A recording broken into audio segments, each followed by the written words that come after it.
تاسو له SBS پښتو سره یاست. اوریاخیل صاحب ستړي مشي په پل کې کا مهرباني وکړئ اوریدونکو ته د افغانستان د وروستیو مهمو پیښو په اړه معلومات وړاندې کړئ. سلامونه اغلی سمې تاسو ته او د SBS پښتو خبرونه قدرمن اوریدونکو ته. اغلی سمې لومړی موضوع ده چې د بشري حقوقو څار سازمان پر افغانستان د پاکستان بریدونو کې د احتمالي جنگي جنایت په اړه د خپلواکو څېړنو غوښتنه کړې ده.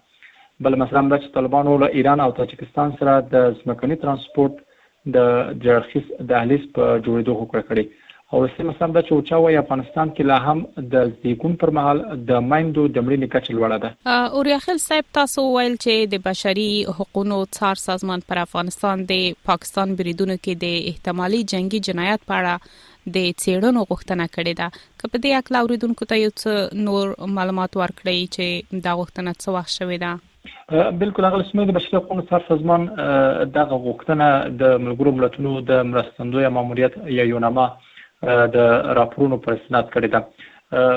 د بشري حقوقو څار سازمان البته د یوناما د راپورونو پر اسناد ویلي دي چې د پاکستان د هوایي بریدونو له امله پکتیا، پکتیکا او کونړ ولایتونو کې لږ 28 ملکي وګړي وژل شوي او 9 نور چې ښځې او ماشومان هم پکې شامل دي ټپیان شوي دي. د بشري حقوقو څار سازمان ویلي سره لدی چې یوازې ملکی تلفات د جګړې د قوانینو د سرغړونې قطعي ثبوت نه ګڼل کېږي، خو د قربانیانو د شمیر زیاتوالی دته اړتیا په ګوته کوي چې د ښکېلو خواو لوري د احتمالي جګړیزو جرمونو په اړه باید خپلواکي او بېطرفه څېړنې وشي. په راپور کې د پاکستان د هوایي بریدونو ترڅنګ پر کونړ او په کابل کې د روغدو کسانو د درملنې پر مرکز د بریدونو یادونه هم شوې او ویل شوي چې دغه پیښو د جګړو پر مهال د ملکی وګړو د خوندیتوب په اړه جدي اندېښنې زیاتې کړې دي. د بشري حقوقو څار سازمان په جګړه کې له ښکېلو اړخونو غوښتي چې د بشري حقوقو د نړیوال قانون سره سم د ملکی وګړو د زیان کمولو لپاره ټول ممکن احتیاطي تدابیر په پام کې ونیسي او د پوځي اهداف او ملکی وګړو او تاسیسات ترمنځ توپیر وکړي. دا په داس حال کې ده چې د یوناما د شمیر له مخې د روان کال په لومړیو درو میاشتو کې د پاکستان لامله البته د پاکستان د بریدونو لامله لږه 250 ملکی وګړي وژل شوي یا ټپیان شوي دي. اوریاخیل صاحب تاسو ویل چې طالبانو له ایران او تاجکستان سره د ځمکني ترانسپورت یو درې اړخیزه دهلیز په جوړېدو هوکړه کړې ده.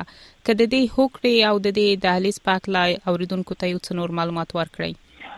اغلی سمې طالبانو دغه هوکړه البته د ایران په مشهد ښار کې د درې وړو هیوادونو د اساس ترمنځ په یو ناسته کې شوې ده.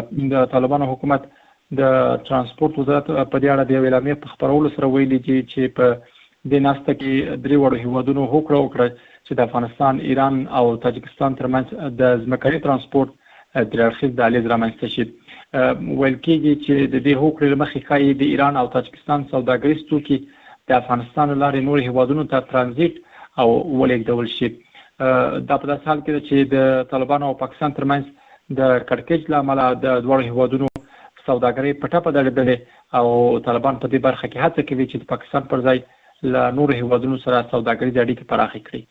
اوریاخیل صاحب تاسو ویل او چا وایي چې افغانستان کې لا هم د زیګون پر مهال د مایندو مرګ کچه لوړه ده. که د دې راپور په اړه اوریدونکو ته یو څه نور معلومات وړاندې کړئ.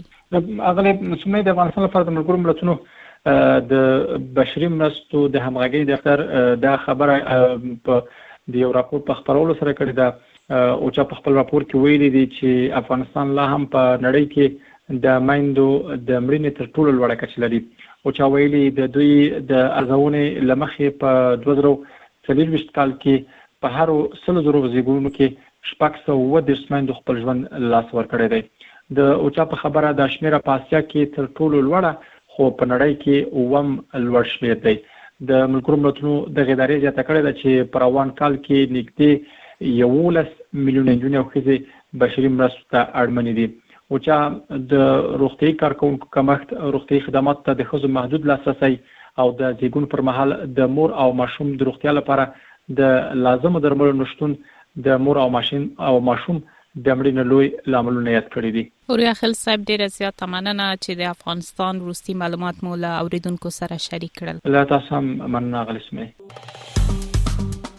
SBS پښتو په فیسبوک کې تا کې پلی مطلب یو فاک کړئ نظر ور کړئ او له نورو سره شریک کړئ